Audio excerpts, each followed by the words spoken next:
1920 నుంచి ఇప్పటి వరకు దాదాపు 104 సంవత్సరాల అద్భుతమైనటువంటి చరిత్ర కలిగినటువంటి industry direct selling. It is not the fake industry and it is not the business of selling A soap, it is the business of giving a hope.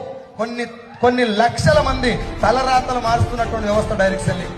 ఒక ధనవంతుడు డబ్బు సంపాదించడానికి కొన్ని లక్షల మార్గాలు ఉన్నాయి, కానీ ఇయ్యాల తలుచుకున్న సైకిల్ మీద తిరిగేటోడు కూడా బెంచ్ కార్లో తిరిగే అవకాశం ఒక డైరెక్ట్ సెల్లింగ్ లోనే ఉంది. అది నేను ఘంటాపదంగా చెప్తాను. కాకపోతే ఈ ఇండస్ట్రీ బేస్ లైన్ ఏంటిది? ఎందుకు ప్రపంచవ్యాప్తంగా ఒక ఐఏఎస్ ఆఫీసర్ కూడా ఉద్యోగాన్ని రిజైన్ చేసి వచ్చిండు?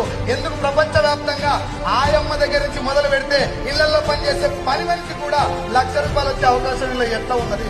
ఏం చేస్తే డబ్బులు వస్తున్నాయి? ఒరే, మార్కెటింగ్ అంటే టాలెంట్ కావాలి కదా, కమ్యూనికేషన్ కావాలి కదా, స్కిల్స్ కావాలి కదా.